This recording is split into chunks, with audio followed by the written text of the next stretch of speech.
La vache pourpre de Seth Godin. La vache pourpre de Seth Godin est parmi les meilleurs livres à lire et à relire, surtout en cet été. Avant de les dévorer, découvrez les 7 meilleures clés que j'ai retenues de ma lecture de ce livre. Alors qui je suis? Je m'appelle Ogé Dolé, j'investis mon temps à produire des écrits, des audios et des vidéos pour impacter des milliers de personnes, à basculer vers la réussite de leur vie. Je t'invite dès maintenant à t'abonner à la chaîne YouTube pour ne pas rater les prochaines vidéos et redécouvrir les vidéos les plus populaires. La mort du complexe télé-industriel. Dans son bouquin La vache pourpre, Seth Godin revient sur l'histoire de la publicité à l'ère télé-industrielle. Aujourd'hui, certaines techniques de marketing ont atteint leurs limites, telles que la télévision, les magazines et les journaux. Ces moyens de communication ont perdu leur attrait auprès des consommateurs. Alors il faut garder en tête que lorsque la télévision a vu le jour après la radio, les premières publicités ont eu un impact tel. Il y avait beaucoup moins de chaînes qui pouvaient du coup capter beaucoup moins de personnes, beaucoup plus de personnes, et donc un ratio de vues par télé extrêmement important. Les publicités pouvaient largement être vues facilement entre deux émissions, et les points d'audience étaient assez rapidement observés par rapport à ce que les gens souhaitaient. Aujourd'hui, la communication est omniprésente, notamment sur les réseaux sociaux, où on a vu ces dernières années, ces dernières décennies, beaucoup de publicités apparaître sur Facebook, Instagram, YouTube, etc. Voire parfois même des influenceurs comme YouTube proposer aux gens un abonnement pour ne plus avoir affaire à la publicité qui va être aussi corrélée à les cookies, aux différents cookies rencontrés par la personne, l'internaute qui va visionner tout ça. Les cookies vont permettre de garder une certaine trace de ce que la personne cherche actuellement et de lui proposer évidemment des produits qui sont largement en lien avec ce qu'elle souhaite. Aujourd'hui, si vous souhaitez faire du marketing, vendre des produits, l'une des choses les plus importantes, c'est de vous différencier de ces styles qui sont aujourd'hui has-been ou qui vont rencontrer une certaine classe de la société. De nouvelles règles de marketing. Ces dernières années, la publicité s'avère nécessaire et de nouvelles règles de marketing sont adaptées par les entreprises pour augmenter leur chiffre d'affaires. Pour Seth Godin, les sociétés doivent créer des produits remarquables qui s'adressent à une clientèle bien déterminée.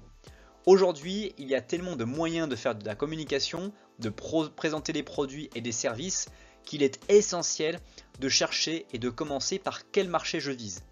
Quelle classe de population suis-je en train de viser? Quel type, quel avatar de personnes pourrait acheter ce produit ou ce service que je propose? Une fois que vous avez cerné les personnes à qui vous devriez vendre, cherchez à créer des produits ou des services qui soient remarquables et qui correspondent parfaitement aux attentes de ces personnes qui ne souhaitent qu'une seule chose, vos produits. Les audacieux seront les mieux servis. Pour vendre plus, Seth Godin précise que les entreprises doivent se focaliser sur les personnes adeptes du changement. Ainsi, elles auront plus de chances de leur côté pour que le produit arrive jusqu'à la majorité tardive. En effet, il y a beaucoup de personnes qui aiment les nouveautés, qui aiment être dans le cœur de l'action et aussi dans le cœur de l'actualité de ce qu'il se passe de mieux et ce qui peut exister de mieux ici et maintenant. Si vous vous focalisez avec des produits et des services qui vont vraiment s'adapter à ce que le marché exige, vous allez toucher ces personnes qui veulent du changement. Je pense notamment, au moment où j'enregistre cette vidéo, au pistolet de massage. Vous avez très certainement un jour vu une de ces vidéos apparaître sur votre publicité Facebook ou je ne sais quoi. Très souvent, ces pistolets de massage, au tout début où ils paraissaient, étaient vraiment adaptés à des personnes qui faisaient du sport et des personnes qui avaient déjà acheté des appareils ou des choses pour faire du sport différentes de la moyenne.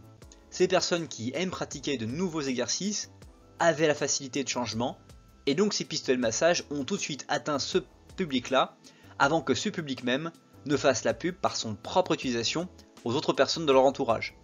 Ainsi de suite, le bouche-à-oreille a commencé et les pistolets de massage qui étaient difficiles à vendre au tout début sont devenus au fur et à mesure très faciles à vendre.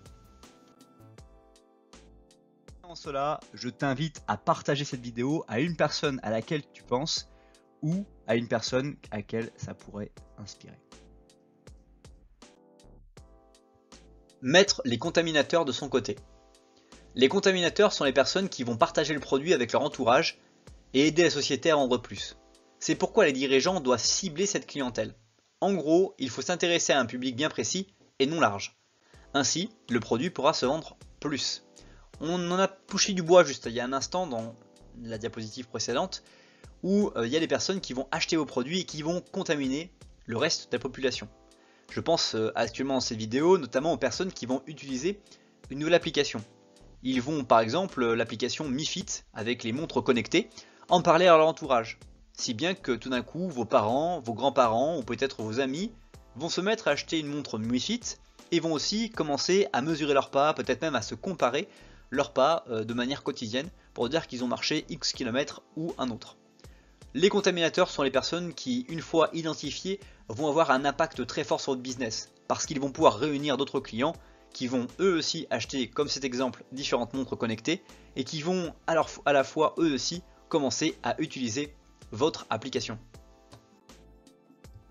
Le grand malentendu au sujet des produits virus. Pour certains professionnels, la réussite d'une marque dépend en partie de la chance. Mais dans son livre La vache pourpre de Godin, il indique que les produits qui réussissent ont été conçus dès le départ pour faire un record de vente.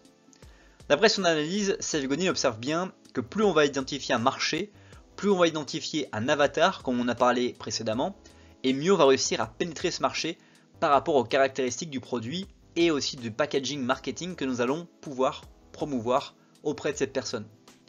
Plus vous allez réussir à identifier tous ces clés de succès, et mieux vous allez faire des records de vente. À titre d'exemple, lorsque vous commencez à monter des formations en ligne, l'une des plus grandes difficultés, c'est d'abord de savoir faire des formations en ligne et ensuite de réussir à identifier votre marché et éventuellement l'avatar type des personnes qui achèteraient le service ou le produit numérique que vous proposez. Une fois que vous avez vraiment identifié ces bonnes caractéristiques, vous allez voir un record de vente, un record d'entrée et un record de population qui va venir chercher votre produit. L'art de la triche. Quand une entreprise n'applique pas les règles de la publicité traditionnelle, les autres l'accusent de tricherie. Pour Seth Godin, la triche est un art qui peut aider la société à attirer plus de clients. Il faut savoir bien contourner les règles et dépasser la concurrence. L'une des choses qui me vient à l'esprit au moment d'enregistrer cette vidéo, c'est celle de toujours rester du bon côté de la ligne et de toujours rester à fleur de la ligne médiane. Cette fameuse ligne à ne pas franchir, la ligne rouge. Plus vous allez rester proche de cette ligne-là, plus vous allez accélérer votre business et plus vous allez aussi réussir à vous monter en adrénaline pour pouvoir ne pas passer cette ligne rouge, mais réussir à progresser. L'art de la triche, c'est réussir à sortir un peu du moule et de ne pas pratiquer comme tout le monde le même style de marketing en trouvant des stratégies publicitaires différentes, de bouche à oreille, de SEO organique, mais évidemment cet art de la triche va être aussi très souvent un chemin sinueux dans lequel les règles ne sont pas encore totalement établies et que vous allez devoir tâtonner par votre expérience et par votre réflexion sur ce qu'il se passe, par ce que vous avez mis en place dans votre stratégie. Ne pas adhérer à la loi des grands nombres. Promouvoir un produit à un grand nombre de personnes est une technique morte. C'est pourquoi Seth Godin conseille de ne pas adhérer aux lois des grands nombres et d'oser la différence. C'est un petit peu quelque chose qui, quand on est débutant en marketing, est difficile à palper, à cerner. Cette stratégie qui concerne à vraiment identifier une certaine classe, une certaine typologie de personnes. Lorsqu'on est débutant en marketing, ce que l'on souhaite, c'est faire découvrir notre produit à la majorité du monde qui est disponible. Même au monde entier, si on pourrait traduire tout ça, tout notre produit numérique dans toutes les langues du monde, on adorerait le faire. La vérité, c'est que tout le monde n'a pas besoin de votre produit numérique. Même très peu de gens ont besoin finalement de votre produit numérique.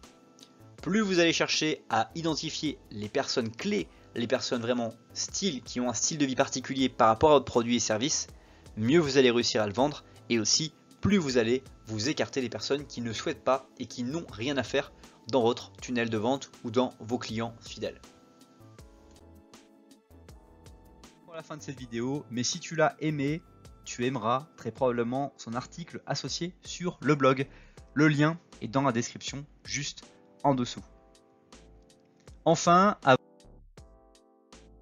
de terminer cette vidéo, je t'invite à télécharger le cadeau que je t'offrais et que je t'annonçais en début de cette vidéo, les 7 habitudes gagnantes des personnes qui réussissent. Tu trouveras juste en dessous ce petit book complètement gratuit dans lequel je te partage ces 7 habitudes gagnantes que tu peux mettre en pratique dans ta vie dès maintenant.